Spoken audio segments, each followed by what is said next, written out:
Bismillahirrahmanirrahim. Assalamualaikum warahmatullahi wabarakatuh.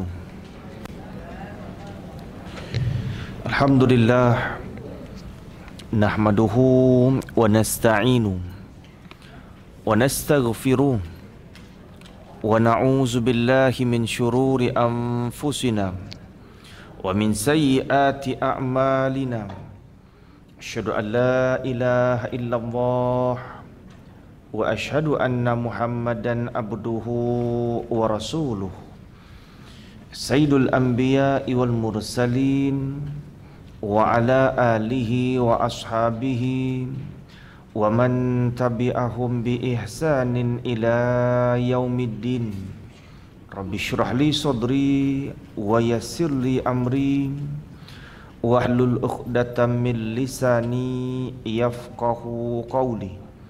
Subhanaka la ilma lana illa ma 'allamtana innaka antal alimul hakim. Wala hawla wala quwwata illa billahil aliyyil azim. Qala al-muallifu al-imamul Ghazali rahimahumullahu ta'ala wa nafa'na bi barakati ulumihi fid daraini amin. Muka surat 14, muka surat 14 perenggan yang paling bawah. Kata muallif rahimahumullahu ta'ala, Allah Maha mendengar lagi Maha melihat. Kita masuk dalam bidang orang manggil bab yang kedua, sebagai muqaddimah Ahlussunnah wal Jamaah. Allah Maha mendengar, Sami'un, lagi pula Maha melihat, Basirun, wazan isim mubalaghah orang manggil, fa'ilun, Sami'un, Basirun. Isim mubalaghah dia memberi erti bersangatan, Maha mendengar, Maha melihat.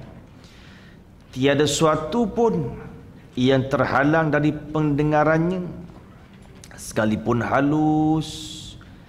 Tiada satu pun yang terhalang dari penglihatannya Allah, sekalipun amat kecil. Tiap-tiap yang maujud sah dia dengar dan sah dilihat. Tiap-tiap yang maujud. Adapun kita manusia makhluk, Allah berlaku kot adat, benda yang passion bersuara kita mendengar, benda yang tidak bersuara kita tak dapat dengar. Adapun sifat pendengar Allah Ta'ala, kullu maujudin, tiap-tiap yang maujud, ayyasiha, bahawa sah didengar, wa yusma'a, sah didengar, sah dilihat, sah didengar. Tiap-tiap yang maujud. Kita benda yang passion bercahaya kita dapat melihat, benda yang bertokol yang besar dapat dilihat dengan mata. Adapun Allah Ta'ala, tiap-tiap yang maujud, bau benda maujud, maka sah didengar, sah dilihat. Bau wangi, bau busuk, virus, bakteria, benda yang maujud kita tak dapat melihat, tetapi Allah mendengar, Allah melihat. Pendengarannya Allah tidak terbatas dengan jarak yang jauh, dan penglihatannya Allah tidak terbatas kerana ketiadaan cahaya ataupun gelap. Cuma hukum adat, makhluk berlaku dengan hukum adat. Bila bercahaya kita dapat melihat, dan adatnya bila gelap tidak dapat melihat. Dan ada makhluk yang tidak ada cahaya, ia hidup di waktu malam, dia boleh melihat. Kata mu'alif, pendengaran serta penglihatannya Allah itu tidaklah sama dengan pendengaran atau penglihatan yang dimiliki oleh makhluk. Sebagaimana zatnya Allah juga tidak menyamai zat makhluk. Zat makhluk namanya jirim, dan adapun Allah dinamakan zat umum khusus. Kalau kita nisbahkan antara dua, atau namanya umum khusus. Pada makhluk kita boleh dinamakan zat, pada makhluk kita boleh panggil jirim. Adapun di sisi Allah tertentu namakan zat saja, tidak boleh kita dipanggilkan dengan nama jirim, kan? Atau orang panggil pendengaran, penglihatan, namanya takluk inkisyaf, kan? Bertakluk akan sebagai takluk inkisyaf, terbuka, kan? Allah Maha berfirman, pemberi perintah dan larangan, kan? Terkadang Allah memberikan perintah, terkadang Allah larang. Pemberi janji dan ancaman, kan? Kita buka Al-Quran, terkadang ada bentuk ancaman, kan? Terkadang dibuatkan bentuk janji, atau berbeza-beza, kan? Dia ada 9 bagai, kan? Kalau kita mengaji ilmu usul tafsir, ada 9 bagai yang disebutkan dalam Al-Quran. Yang pertama tentang soal halal, yang kedua disebutkan tentang soal haram. Ada benda halal, ada yang benda tegah namanya haram. Yang ketiga, bahagian ketiga namanya muhkam. Muhkam ini ayat yang nyata maknanya pada kebanyakan manusia, kan? Maknanya nyata pada kebanyakan manusia. Yang keempat namanya mutasyabih. Mutasyabih ini ayat yang tidak jelas maknanya pada kebanyakan manusia, atau namanya mutasyabih namanya, kan? Kemudian ada tentang basyir. Al-Quran menceritakan tentang perkara basyir, Allah janjikan kepada orang mukmin dengan balasan pahala, balasan syurga, namanya basyir. Kemudian ada bahagian namanya nazir. Nazir ini tentang ancaman. Kalau buat maksiat, kalau kita melanggar perintah Allah SWT, dijanjikan azabun alim, azabun syadid, atau namanya nazir. Segala bentuk ancaman, kan? Itu namanya nazir namanya. Kemudian ada izah. Izah ni orang panggil sebagai pengajaran. Allah letakkan Al-Quran sebagai pengajaran kepada orang yang beriman, namanya izah namanya. Kemudian ada namanya kisasun ataupun mufrad namanya kisah. Allah ceritakan tentang umat-umat yang dahulu kala, atau namanya kisah namanya. Dan kemudian ada masal. Masal ni perumpamaan, kan? Masal ni diibaratkan dengan perumpamaan. Allah ibaratkan orang kafir seperti sarang laba-laba, atau dikatakan masal. 9 bagai dalam Al-Quranul Karim, kan? Yang pertama apa? Yang pertamanya halal, yang keduanya haram, yang ketiganya muhkam, yang keempatnya mutasyabih, yang kelimanya basyir, yang keenamnya nazir, yang ketujuhnya izah, yang ke-8nya kisah, yang ke-9nya masal, perumpamaan. Kata muallif rahimahullah ta'ala, Allah Maha berfirman, pemberi perintah dan larangan, pemberi janji dan ancaman. Al-Quran, kan, yang diturunkan kepada Muhammad SAW bahasanya Arab. Taurat yang diturunkan kepada Nabi Musa AS, kan, bahasanya Ibrani. Injil diturunkan kepada Nabi Isa AS bahasa Suryani. Zabur diturunkan kepada Nabi Daud AS, bahasanya Kipti. 4 ini adalah kitab-kitab yang diturunkannya Allah Ta'ala kepada Rasulnya, kan? 4 buah ini Allah turunkan kepada Rasul, yakni utusan. Kalau Nabi, orang yang menceritakan, kan? Nabiyun bahasa Arab, maksud Nabi orang yang menceritakan. Diambilkan dari perkataan an-naba'.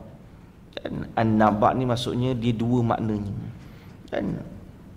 Pengertian yang pertama, Nabi bererti orang yang menceritakan. Nabi Muhammad, kan? Apa arti Nabi? Orang yang menceritakan. Ataupun kita boleh gunakan istilah isim maf'ul boleh. Kalau kita mengaji kaedah, dia ada isim fa'il, isim maf'ul. Kalau isim fa'il, orang yang menceritakan. Nabi sampaikan, ceritakan pada umat.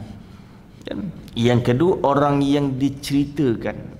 Turun malaikat Jibril alaihi salam, dan dia menyampaikan wahyu kepada Rasulullah SAW. Dikatakan Nabi itu orang yang diceritakan. Boleh kedua-dua. Nabi kita bererti orang yang menceritakan pun boleh, ataupun orang yang diceritakan pun boleh. Adapun kitab ini diberikan berasul, artinya utusan. Bagaimana? Dengan cara berfirman yang merupakan sifat zatnya, dan ada sifat zat lain, dan sifat zat sami'un itu sifat zat, dan basirun yang amat melihat itu namanya sifat zat, sifat yang berdiri di zat Allah Ta'ala, dan itu namanya sifat zat, dan bukan merupakan makhluk dari sekalian makhluknya Allah Ta'ala yang lain. Dan bila Allah turunkan Al-Quran, Taurat, Injil, Zabur, ia menggambarkan sifat kalam Allah Ta'ala, dan menggambarkan sifat kalam. Ada kalam lafzi, ada kalam nafsi. Sesungguhnya Al-Quran adalah firman Allah yang bukan makhluk. Al-Quran dan dengan makna sifat kalam yang ada di zat, itu bukan makhluk.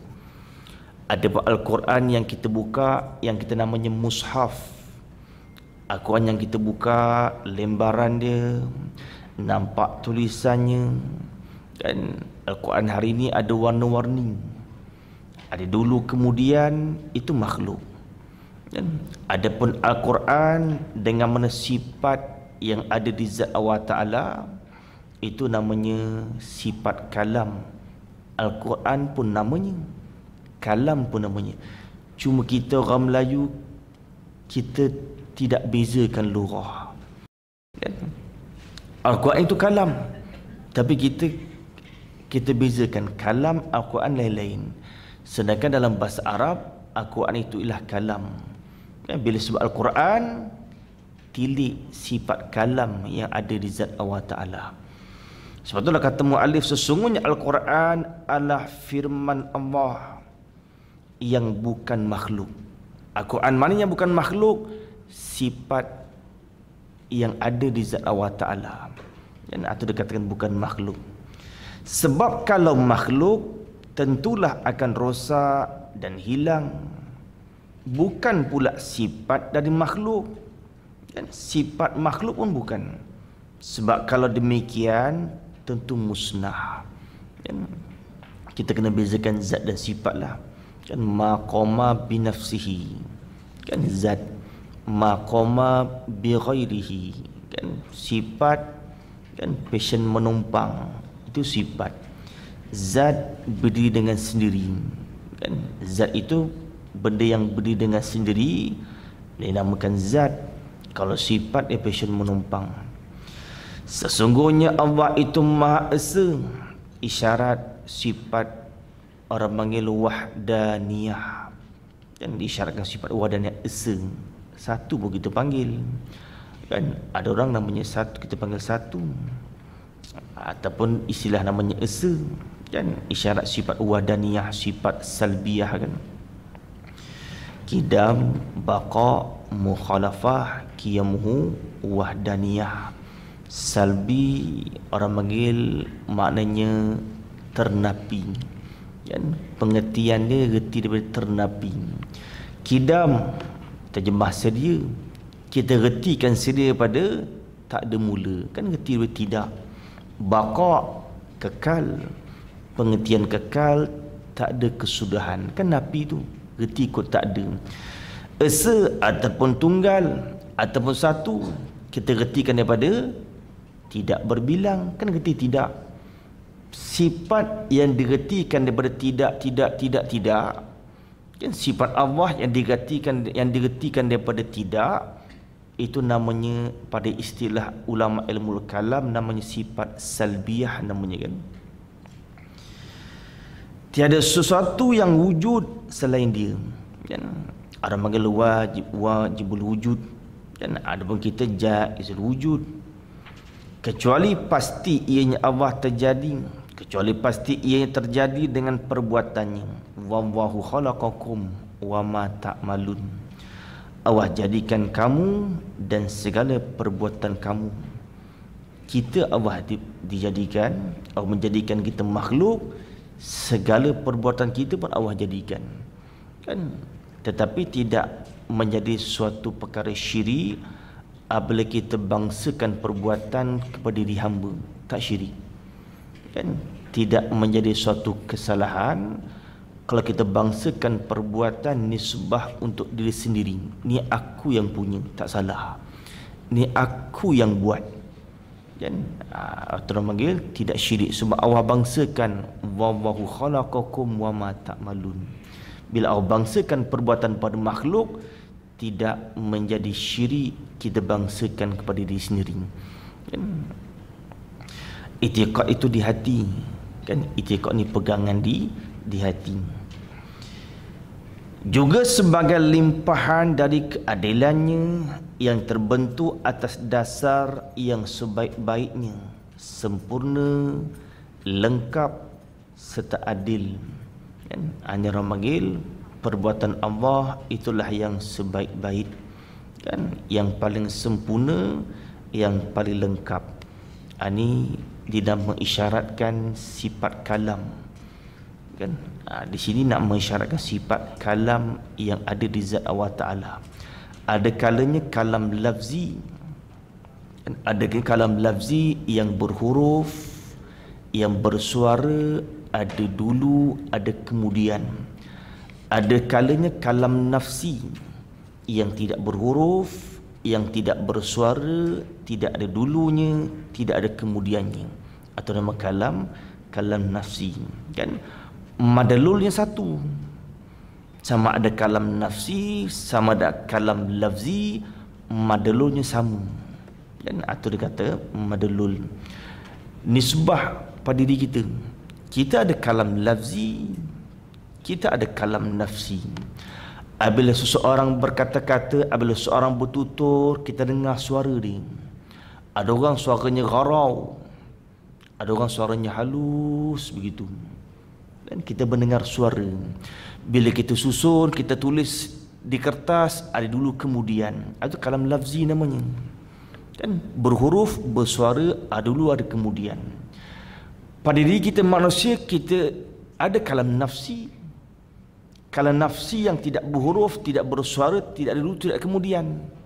Hati kita, suara hati kita tak bersuara, tak berhuruf. Kita cakap dalam hati, kan, dengar pun tidak. Orang sebelah tak dengar pun, kan. Orang sebelah tak dengar pun. Tidak ada dulu, tak ada kemudian. Tu kalam nafsi. Maka sifat kalam Allah Ta'ala ni sifat yang wujudi. Bila sifat wujudi, apabila Allah angkat, singkapkan hijab, nescaya kita boleh melihat sifat kalam. Sifat kalam Allah Ta'ala boleh dilihat, kan. Macam orang kasyaf, dia boleh baca hati orang. Ish, aku cakap dalam hati, dia boleh dengar pula. Sedangkan tak berhuruf hatinya. Suara hati tidak bersuara, tahu pula dia. Atau orang panggil dalil mengatakan sifat kalam, apabila Allah bukakan hijab kita makhluk, nescaya kita boleh melihat sifat kalam. Sebab sifat kalam Allah itu wujudi. Dia adalah Tuhan yang maha bijaksana dalam segala perbuatannya, kan. Dalam segala perbuatan Allah bijaksana, maha adil dalam segala keputusannya, kan. Tiap-tiap keputusan semuanya adil. Maka dari itu semua yang selain Allah, kan, apa yang selain Allah, baik manusia, jin atau malaikat, Dan terlalu banyak lah kan. Selain Allah Ta'ala orang panggil alam pun namanya. Dan Alhamdulillahirrabbilalamin, alam pun orang panggil, makhluk pun orang panggil, benda baharu pun namanya. Kan banyak nama selain Allah kan. Kalau umumnya namanya alam kan. Kalau kita nak pecah-pecahkan, baik manusia ataupun namanya bashar kan, ataupun namanya insan kan. Manusia ni banyak lah kan. Negara paling ramai negara China lah kan manusia ni. Kemudian negeri India dan kemudian kan Indonesia yang keempat kan, atau paling ramainya manusia. Kemudian jin lagi ramai pada manusia. Satu nisbah 9. Seorang manusia 9 ekor jin lagi ramai kan. Kalau nisbah dengan jin manusia, jin lebih ramai daripada manusia. Atau malaikat lagi ramai, nisbah 9 kali ganda lagi, lebih ramai lagi.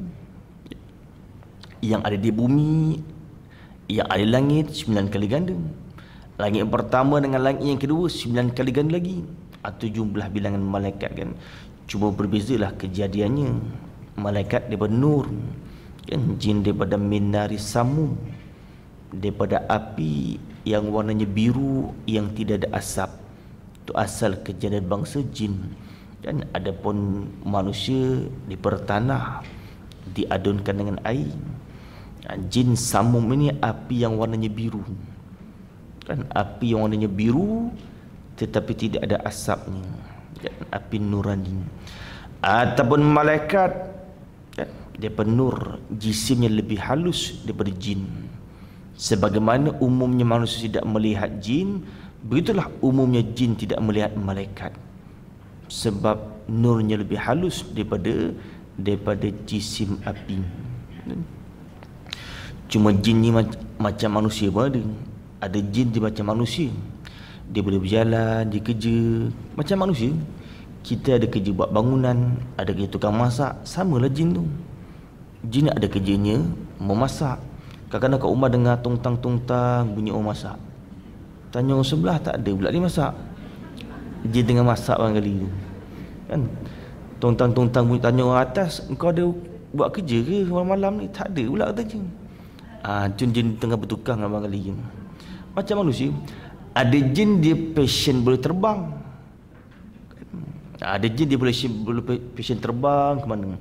Ada jin dia melata kan, jin melata seperti bentuknya anjing ataupun ular kan. Dia tiga bagai jenis jin kan. Atau selain daripada Allah Ta'ala, baik manusia, jin, malaikat mahupun langit kan, 7 peta langit dipisahkan daripada bumi kan. Binatang, tumbuh-tumbuhan, benda padat yang passion bertokol lah kan, ataupun namanya jirin, yang dapat dilihat atau yang dapat dirasai. Ada benda kita boleh lihat kan? Ada benda kita boleh rasa tak dapat lihat. Angin tak nampak tapi kita merasai. Semuanya itu daripada jin, manusia, malaikat, langit, bunga, binatang, tumbuhan, benda padat dan semuanya itu adalah benda-benda baharu. Benda baru dengan makna benda yang ada mula. Apa benda baharu? Benda yang ada mula.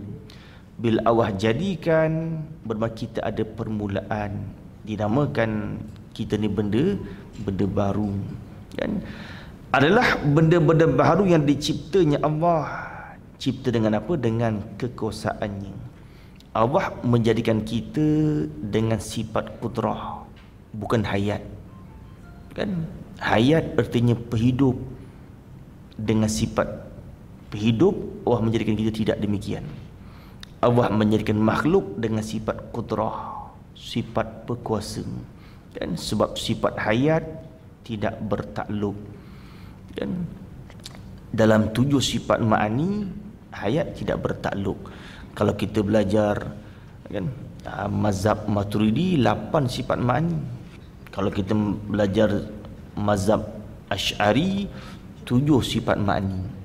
Kalau sifat Maturidi ada sifat takwin, sifat makni yang ke-8 sifat takwin. Tapi jaranglah kan, kebiasaan di Malaysia kita belajar mazhab Asy'ari. Bila mazhab Asy'ari 7 sifat makni kan. Semuanya benda baru Allah jadikan dengan sifat kekuasaan qudrah. Nak menggambarkan sifat qudrah artinya berkuasa, iaitu yang dahulu tidak ada kemudian dijadikan, asal kita tidak ada kemudian baru ada, lahir baru ada, ditumbuhkan dari asalnya belum wujud lalu wujud kan. Dulu anak baru seorang, sekarang dah tambah 2. Dulu tak wujud, sekarang wujud. Sebab sejak azali yang maha ada itu hanyalah Allah dan tidak ada yang lain kan. Daripada azali kan, yang ada hanya Allah Ta'ala kan. Ada masa imkan kan, ada masa azali. Kodim pun namanya, azali pun namanya kan. Sempadannya Nur Muhammad, sempadan waktu itu orang panggil Nur Muhammad. Sejak dijadikan Nur Muhammad kan, maka tidaklah dikatakan masa itu masa azali.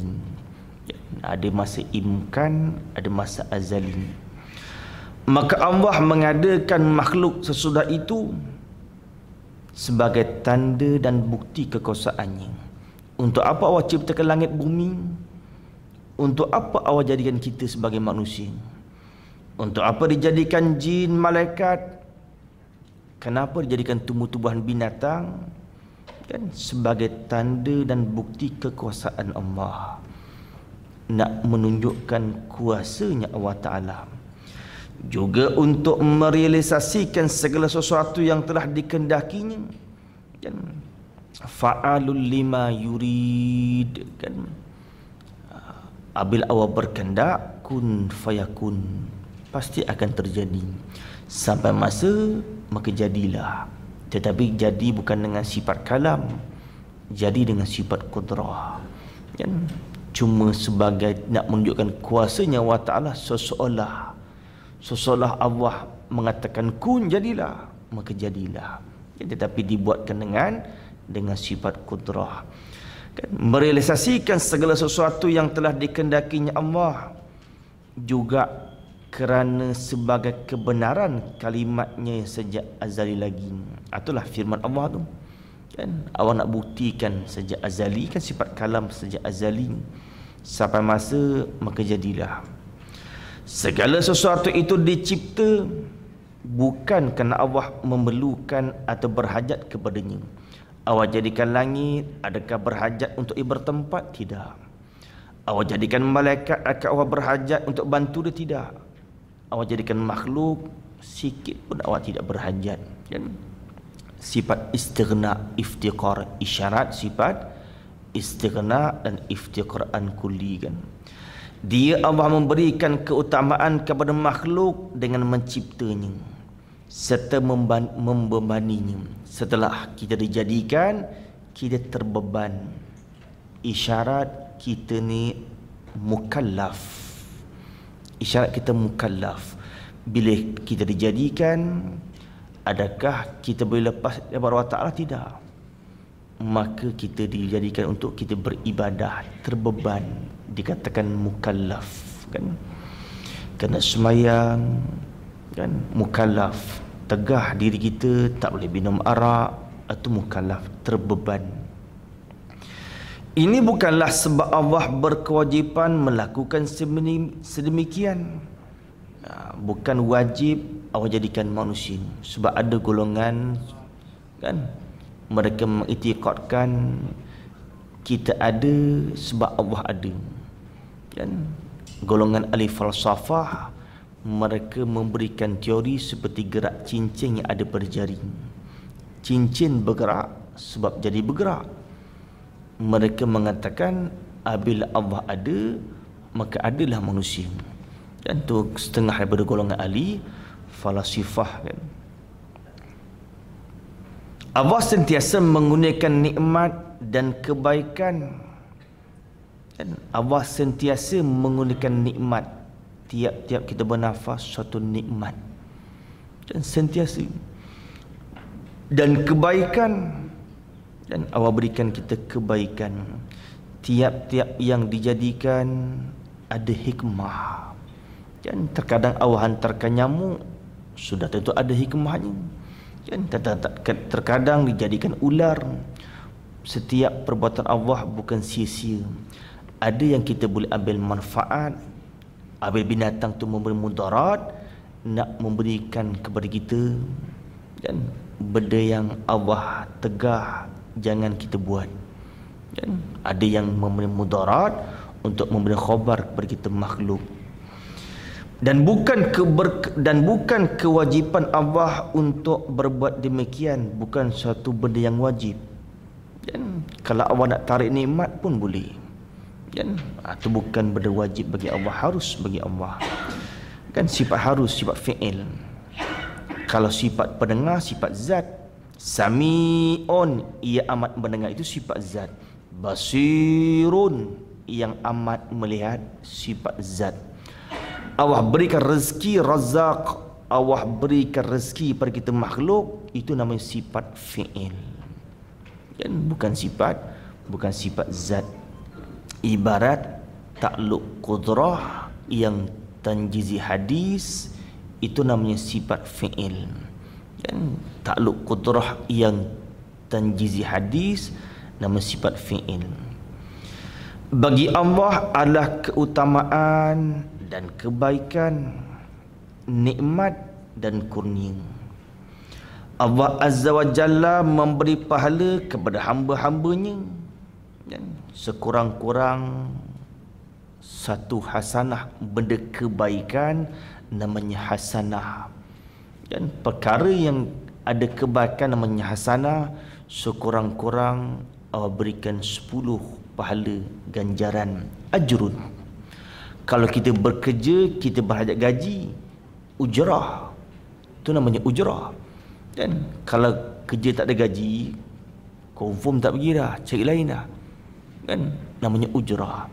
Kita mengerjakan amal ibadah, Allah berikan pahala, itu namanya ajrun. Kan kalau kita bekerja dunia namanya ujrah, sudah tentu. Kan kita nakkan habuan akhirat, kita kena ada pahala dia, gaji kita lah. Gaji akhirat pahala, ajrun. Kita datang mengaji, ada ganjaran dia. Kan man salaka tariqan, kan siapa yang berjalan, kan dia datang, kan dengan niat ikhlas, yaltamisu fihi ilman, ikhlas semata-mata nak kena wa ta'ala, sahhalallahu lahu tariqan ila jannah, Allah mudahkan jalan ke syurga. Kan susah payah naik kenderaan, dan nak datang masjid dengan musim wabak ni lagi, ada yang ketakutan. Dan siapa yang berjalan di jalan Allah Ta'ala, Allah mudahkan jalan ke syurga. Kan Allah sebut man, isim mausul, siapa pun tak kira, yang perempuan, yang laki-laki. Kan man salaka tariqan, kan yaltamisu fihi ilman, ilman isim nakirah. Nak mengaji tak lama, datang 2 jam, datang sejam, isim nakirah di umum. Belajar sikit je, kan yaltamisu fihi ilman, sikit belajar.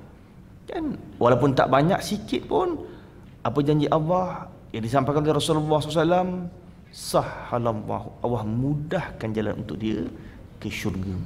Kan itu janji, kan. Atau dikatakan memberi pahala kepada hamba-hambanya yang mukmin. Kan untuk apa? Sebab kebaikan, kan yang dilakukan mereka orang mukmin. Dan pemberian pahala ini adalah atas dasar kemurahan, sifat Ar-Rahman. Dan kalau khusus sifat Ar-Rahim.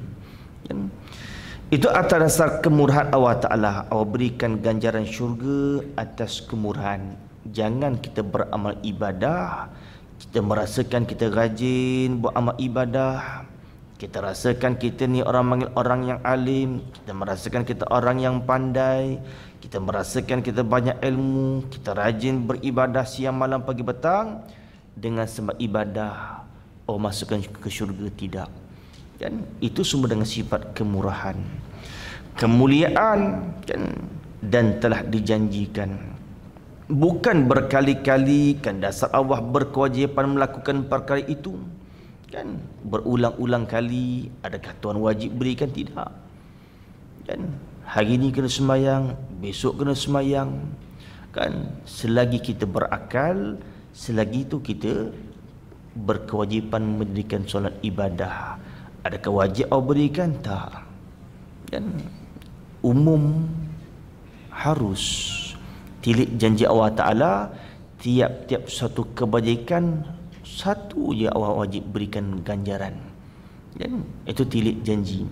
Dalam banyak-banyak orang yang sembahyang, adakah wajib semua berikan ganjaran? Satu je.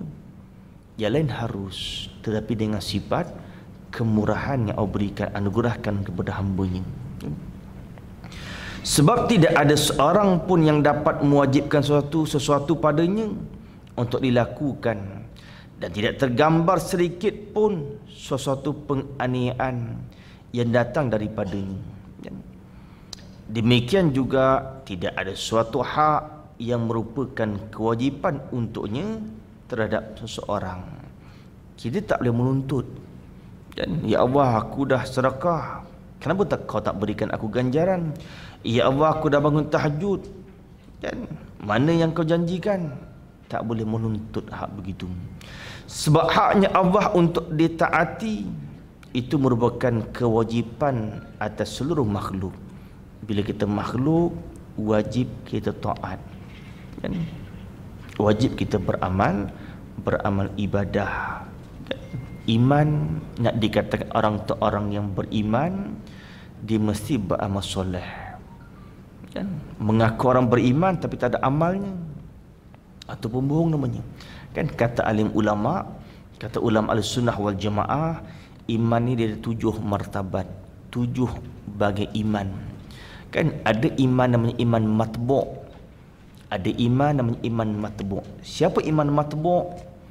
Iman para malaikat, makhluk yang tak pernah menderhaka kepada Allah Ta'ala, makhluk yang tidak pernah mengerjakan maksiat, namanya malaikat. Maka iman malaikat namanya iman matbu' namanya, kan? Malaikat fitrah, segala tingkah lakunya itu memanggil fitrah, kan? Itu iman matbu' namanya.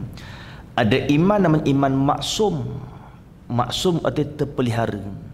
Iman maksum, iman yang terpelihara daripada dosa kecil dan dosa besar, dan iman maksum, Allah peliharakan Nabi dia, Allah peliharakan Rasulnya, tak pernah mengerjakan dosa kecil, apatah lagi dosa besar, kan? Itu namanya iman maksum. Ada orang namanya iman makbul, kan? Makbul itu diterima, makbulun yang diterima, kan? Siapa iman makbul? Kan? Iman orang mukmin, para aulia, para wali, orang-orang soleh, namanya iman makbul, kan? Tidak mengerjakan dosa besar, sesekali jatuh pada dosa kecil, kan? Atau dengan iman makbul namanya. Ada orang namanya iman mautubun, kan? Iman mautubun, mautub ni maksud terhenti. Mautub yang terhenti dengan kehendak Allah SWT, kan? Sama Allah terima ataupun Allah tak terima imannya. Terkadang Allah terima dia iman dia, terkadang Allah tak terima imannya. Itu namanya iman mautub. Seperti siapa iman mautub? Seperti orang ahli bid'ah, kan?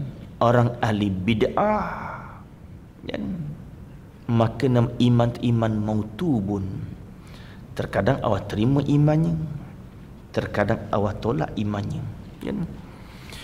Yang kelima iman mardudun, iman mardud, kan? Yang kelima iman mardudun, iman yang tolak, kan? Mardud bahasa Arab, mardudun, ditolak, kan?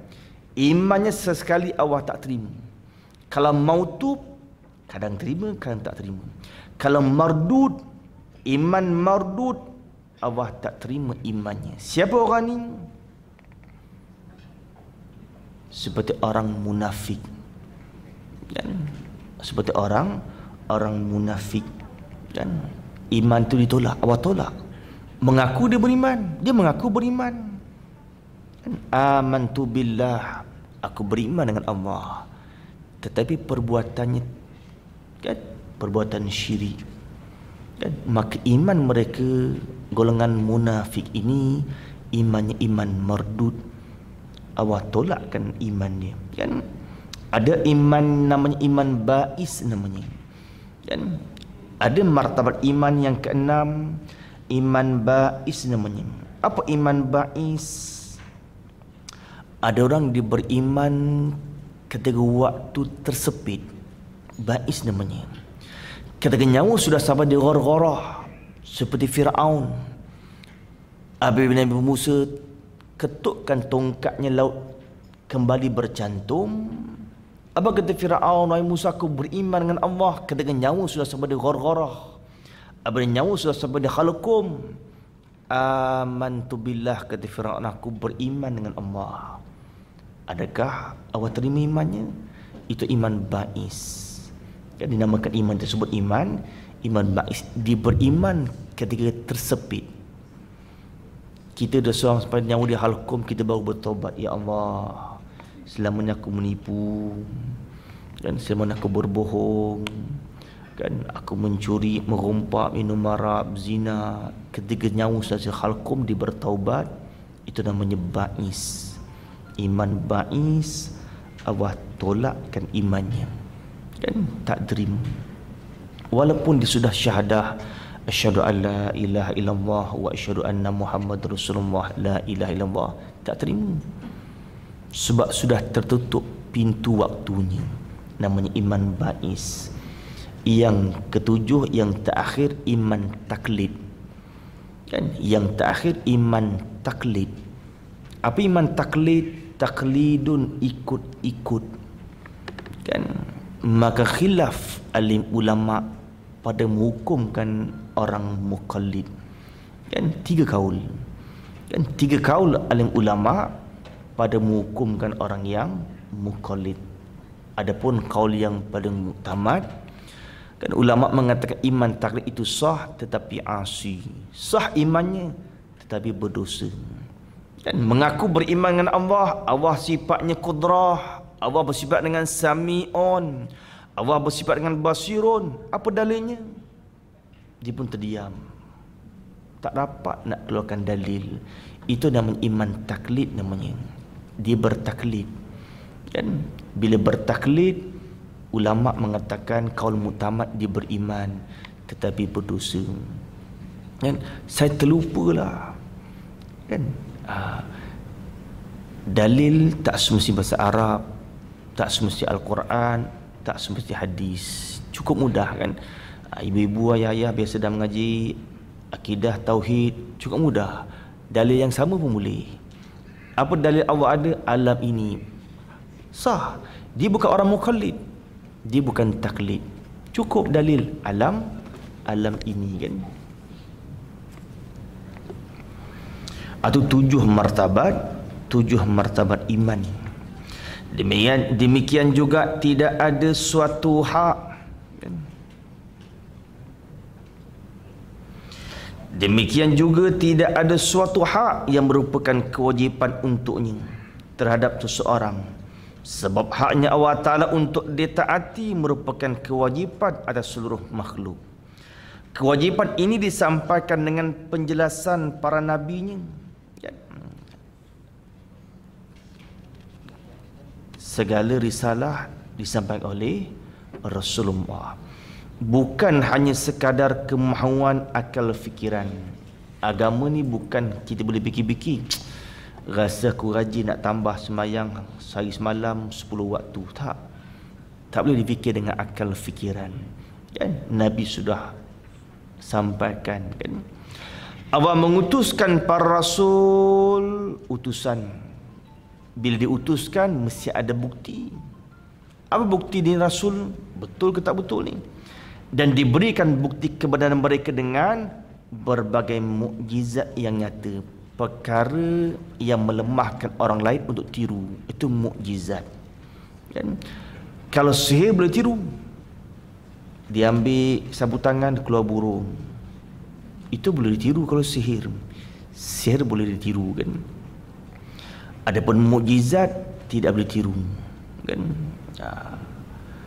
Itu dikatakan bukti Rasul itu mukjizat. Nabi pernah tahan matahari, satu mukjizat yang cukup besar. Rasulullah pernah belah bulan dan nampak dengan mata kepala mereka. Orang sezaman Rasulullah SAW nampak dengan kepala. Dan itu beratus-ratus bahkan beribu mukjizat Rasulullah SAW kan. Para rasul itulah yang menyampaikan kepada umatnya bila dia beriman, dan dinamakan ummatul ijabah. Kan sampai pada Abu Jahal tak beriman, namanya ummatul dakwah kan. Ada ummatul ijabah atau ada ummatul dakwah kan. Para rasul itulah yang menyampaikan kepada umatnya apa-apa menjadi perintah Allah, larangan, janji serta ancamannya. Dan sebab itulah nama Rasulullah namanya Bashir.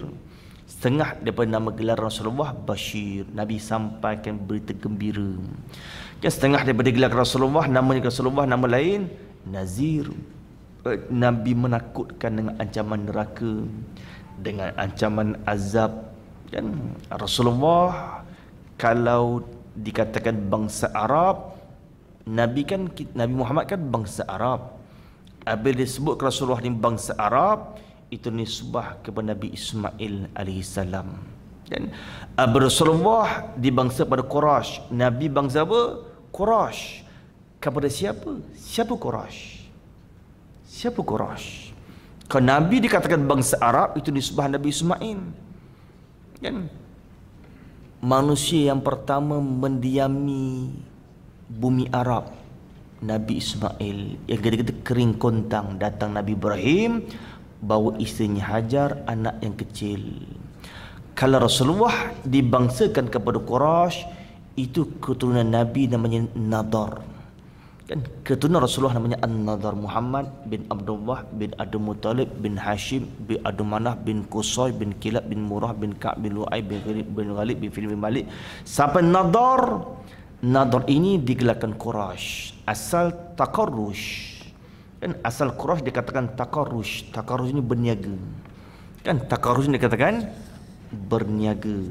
Takarrush. Kan macam gitulah kan. Nama Muhammad panggil Mamatnya. Alhamdulillah.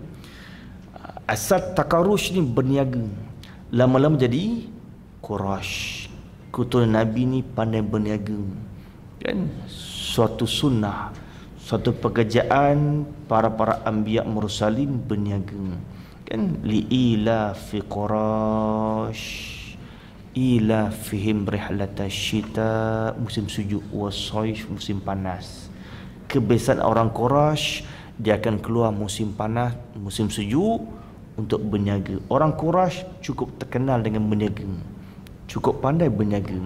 Maka nisbah An-Nadar ni nisbah namanya Quraisy. Maka anak cucu An-Nadar dikatakan bangsa Quraisy. Siapa anak cucu sepupu sepapat An-Nadar, semuanya Quraisy. Sampailah susu galuh itu kepada Nabi Muhammad SAW, maka dikatakan Nabi Muhammad itu bangsa Quraisy. Kita sering mendengar nabinya Arab dan Quraisy dengan terlupa. Kalau Arab nisbah pada Nabi Ismail, kalau Quraisy nisbah pada atuk moyang namanya An-Nadar namanya kan. Itulah Nabi yang menyampaikan perintah, Nabi yang sampaikan larangan Allah, janji serta ancamannya. Oleh sebab itu, semua makhluk wajib membenarkan apa yang mereka bawa Rasul bawa, dan mereka ketegahkan itu kan, dan mereka ketengahkan itu. Apa disampaikan kita percaya, itulah mengenai iman. Dan at-tasdiqul qalbi bima ja'a bihi Nabi sallallahu alaihi wasallam, orang mengiman apa yang Nabi sampaikan kita percaya. itulah dikatakan iman. Adapun dalam tasawuf lain, dan ini dia bicarakan ilmu akidah. Dan kalau kita bicarakan ilmu tasawuf itu lain. Kalau kita bicarakan medan usuluddin, apa tu iman? Dan di si Asy'ariyah at-tasdiqul qalbi. Kita benar apa yang Nabi bawa sampai, itu orang panggil iman. Dan at-tasdiqul qalbi bima ja'a bihi Nabi sallallahu alaihi wasallam, kan, itu namanya iman. Kemudian kata muallif, sesungguhnya Allah Ta'ala telah mengutus seseorang Nabi yang ummi, tidak pandai membaca dan menulis, dari keturunan Quraisy, itulah namanya Muhammad sallallahu alaihi wasallam. Wallahu subhanahu wa ta'ala a'lam. Sambung ke datang lagi.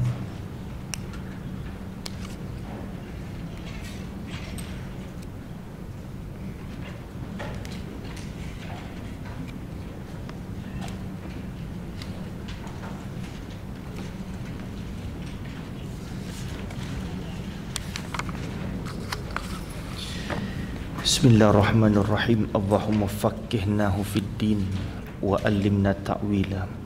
Allahumma aftah bihi hikmataka futuhal arifin wanshurna birahmatika ya arhamar rahimin. Sallallahu alaihi Muhammad wa ala alihi wa sahbihi wa sallam. Walhamdulillahi rabbil alamin.